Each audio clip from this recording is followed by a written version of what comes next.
سلام برای چطورید؟ خوش اومدید به ویدیو جدید، اولین ویدیو توی یوتیوبم. امیدوارم که هر جایی که هستید حالتون خوب باشه. کلا من دو تا گیم پلی بیشتر نگرفتم، من زیاد مثلا چیز نیست نمایشی پلی ندادم. کلا فقط همونجور گذاشتم که یه چیزی باشه و اینکه کلی یه رفلک آوردم براتون، تقریبا مثل همون گیم سری که قبلا گذاشتم، ولی فرق داره. تو حالا ویدیو بهتون میگم.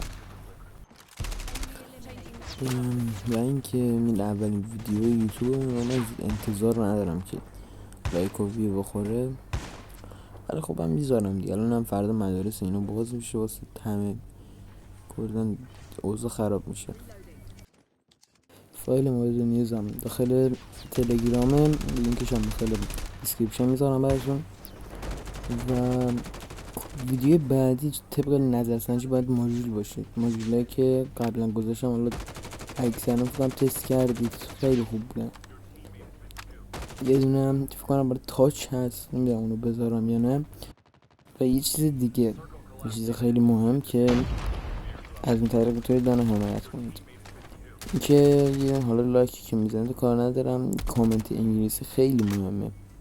من که حالا وی پی اینا اکثرا به درد نمیخوره مگه اینکه پولی باشه، ولی خب این کامنت انگلیسی که میذارید واسه من خیلی مهمه. حالا نمیدونم، شاید برای اولین کامنت ها جایزه و اینو بذاریم این ویدیو نه، ولی ویدیوهای بعدی اوکیش میکنم. این ویدیو هم قرار بود 2-3 روز پیش آپلود بشه، ولی خب من یه مشکل واسم پیش اومد، نتونستم براتون آپلودش کنم. ولی خب حالا اشکال نداره، الان هم شبه، فکر کنم دیگه فردا این ویدیو رو میبینید، خیلی هم بهتر از الان آپلود بشه براتون. چیزی که امیدوارم لذت ببرید.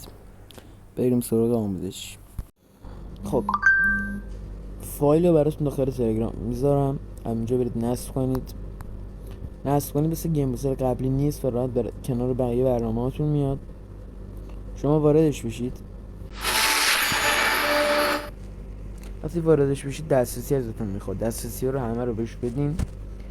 گیم اد بزنید، حالا کالاف بزنید، پابجی بزنید، فورتنایت، هر چیز. وقتی که اد زدید کافیه، از همین قسمت استارت گیم همینو بزنید و وارد شید. و واقعا عجیب لگ کم میکرد. من روی گوشی رفیقم تست کردم، خیلی خوب بود. حالا شما میتونید کنارش ماژولای دیگه هم بزنید. خلاصه که کلش همین بود، نمیخوام حالا بیشتر براتون توضیح بدم چون مطمئنم که متوجه شدید. و اینکه حمایت کنید، عشق منین. فعلا.